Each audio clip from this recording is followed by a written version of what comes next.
लोक कथा अजगर। बहुत वर्ष पहले एक राजा की दो रानियां थीं।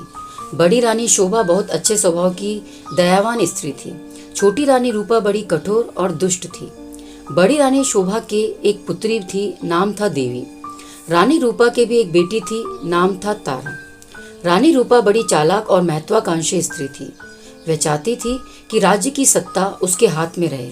राजा भी उससे दबा हुआ था। रानी रूपा बड़ी रानी और उसकी बेटी से नफरत करती थी। एक दिन उसने राजा से कह दिया कि रानी शोभा और देवी को राजमहल से बाहर निकाल दिया जाए। राजा रानी रूपा की नाराजी से डरता था। उसे लगा कि उसे वही करना पड़ेगा जो रूपा चाहती है। उसने बड़ी रानी और उसकी बेटी को राजमहल के बाहर एक छोटे से घर में रहने के लिए भेज दिया। लेकिन रानी रूपा की घृणा इससे भी नहीं हटी। उसने देवी को आज्ञा दी कि वह प्रतिदिन राजा की गायों को जंगल में चराने के लिए ले जाया करे। रानी शोभा यह अच्छी तरह जानती थी कि यदि देवी गायों को चराने के लिए गई तो रानी रूपा उन्हें किसी और परेशानी में डाल देगी। इसलिए उसने अपनी लड़की से कहा कि वह रोज सुबह गायों को जंगल में चरने के लिए ले जाया करे और शाम के समय उन्हें वापस ले आया करे। देवी को अपनी माँ का कहना तो मानना ही था, इसलिए वह रोज सुबह गायों को जंगल में ले जाती। एक शाम जब वह जंगल से घर लौट रही थी तो उसे अपने पीछे एक धीमी सी आवाज सुनाई दी, देवी देवी, क्या तुम मुझसे विवाह करोगी? देवी डर गई। जितनी जल्दी हो सका उसने गायों को घर की ओर हाँका। दूसरे दिन भी जब वह घर लौट रही थी तो उसने वही आवाज पुनः सुनी। वही प्रश्न उससे फिर पूछा गया। रात को देवी ने अपनी माँ को उस आवाज के बारे में कहा। माँ सारी रात इस बात पर विचार करती रही। सुबह तक उसने निश्चय कर लिया कि क्या किया जाना चाहिए। सुनो बेटी, वह अपनी लड़की से बोली, मैं बता रही हूँ कि यदि आज शाम के समय भी तुम्हें वही आवाज सुनाई दे तो तुम्हें क्या करना होगा? बताइए माँ, देवी ने उत्तर दिया। तुम उस आवाज को उत्तर देना। रानी शोभा ने कहा, कल सुबह तुम मेरे घर आ जाओ, फिर मैं तुमसे विवाह कर लूंगी। लेकिन माँ, देवी बोली, हम उसे जानते तक नहीं हैं। मेरी प्यारी देवी, माँ ने दुखी होकर कहा, जिस स्थिति में हम जीवित हैं उससे ज्यादा बुरा और क्या हो सकता है। हमें इस प्रस्ताव को स्वीकार कर लेना चाहिए। ईश्वर हमारी सहायता करेगा। उस संध्या को जब देवी गायों को लेकर लौट रही थी उसे वही आवाज फिर सुनाई दी। आवाज कोमल और दुख भरी थी। देवी देवी, क्या तुम मुझसे विवाह करोगी? क्या तुम मुझसे विवाह करोगी? आवाज बोली। देवी रुक गई। उसने पीछे मुड़कर देखा लेकिन उसे कोई नहीं दिखाई दिया। वह हिचकिचाई। वह वहां से भाग जाना चाहती थी लेकिन फिर उसे माँ के शब्द याद आ गए। वह जल्दी से बोली, हाँ, यदि तुम कल सुबह मेरे घर आ जाओ तो मैं तुमसे विवाह कर लूंगी। तब वह बड़ी तेजी से गायों को हाँकती हुई घर चली गई। अगले दिन सुबह रानी शोभा जरा जल्दी उठ गई। उसने जाकर बाहर का दरवाजा खोला, देखने के लिए कि कोई प्रतीक्षा तो नहीं कर रहा। वहां कोई भी न था। अचानक उसे एक धक्का सा लगा और वह स्तब्ध रह गई। एक बड़ा अजगर कुंडली मारे सीढ़ियों पर बैठा था।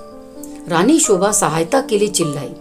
देवी और नौकर भागे भागे आए कि क्या बात है। तभी एक आश्चर्यजनक बात हुई। अजगर बोला, नमस्कार। उसका स्वर बहुत विनम्र था। मुझे निमंत्रित किया गया था इसलिए मैं आया हूँ। आपकी लड़की ने मुझसे वादा किया था कि यदि मैं सुबह घर आ सकूं तो वह मुझसे विवाह कर लेगी। मैं इसलिए आया हूँ।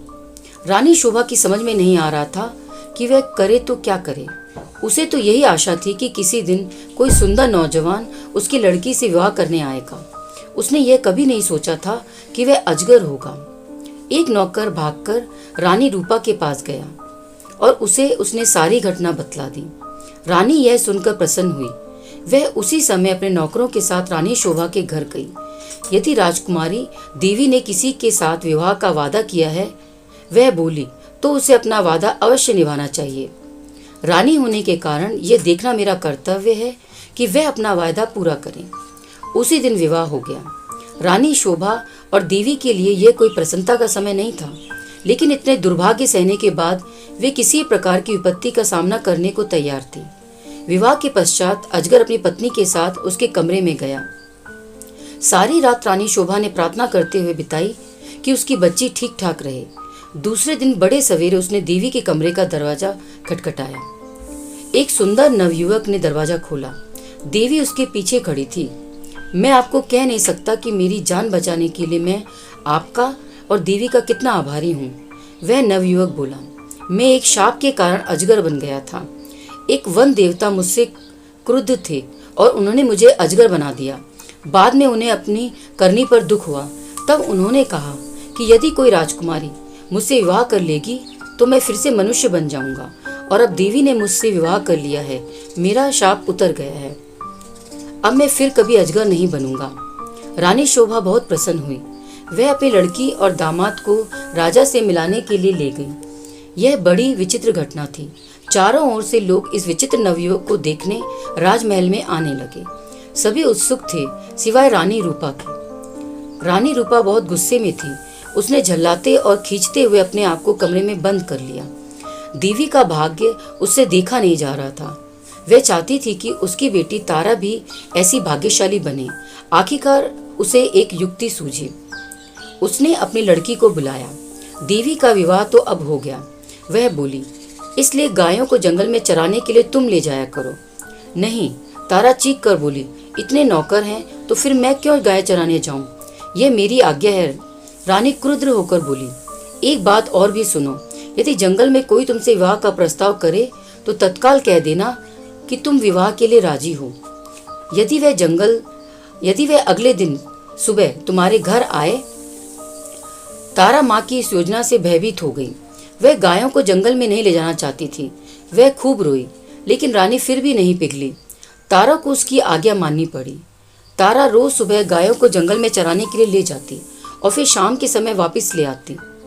लेकिन उसने एक बार भी जंगल में किसी तरह की आवाज नहीं सुनी जो ये कह रही हो, क्या तुम मुझसे विवाह करोगी? फिर भी रानी निराश नहीं हुई। जंगल में कोई अजगर तो था नहीं जो तारा से विवाह का प्रस्ताव करता। इसलिए उसने खुद अजगर ढूंढने का निश्चय किया। उसने अपने नौकरों को एक अजगर लाने की आज्ञा दी। बहुत खोज करने पर काफी दिनों पश्चात उन्हें एक बहुत बड़ा अजगर मिला। उसे पकड़कर वह राजमहल में ले आए। आखिरकार रानी का अभिप्राय पूरा हो गया और उसने तारा का विवाह इस अजगर से कर दिया। अब रानी को संतोष हुआ। विवाह की रात तारा और अजगर को एक कमरे में बंद कर दिया गया। रानी अधीरता से सुबह की प्रतीक्षा कर रही थी। रानी रूपा ने सवेरे सवेरे ही लड़के के कमरे का दरवाजा खटखटाया, लेकिन कोई उत्तर न मिला। उसने जरा और जोर से दरवाजा खटखटाया, लेकिन दरवाजा तब भी नहीं खुला। रानी से और प्रतीक्षा न की गई और उसने धक्का देकर दरवाजा खोल दिया। मोटा अजगर जमीन पर पड़ा हुआ था, लेकिन तारा का कहीं पता नहीं था। रानी चीख पड़ी। महल में सभी ने उसका चीखना सुना।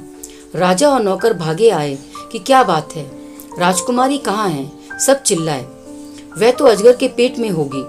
रसोइया बोला, देखो वे कितना मोटा हो गया है। रानी अब बड़ी जोर जोर से रोने लगी। राजा भी रोने लगा। रसोइया अपना सबसे बड़ा चाकू ले आया। वह बोला, यदि वह अब तक जीवित हुई तो मैं राजकुमारी को बचाने की कोशिश करूंगा। उसने अजगर का पेट चीर डाला। तारा अच्छी भली भांति जीवित थी। रसोई ने उसे बाहर खींचा। वह चीख मारकर अपनी माँ की तरफ भागी। अजगर की मृत्यु हो गई और साथ में रानी रूपा की इस इच्छा की भी कि तारा का विवाह देवी की तरह ही किसी योग्य और संपन्न नवयुवक से हो।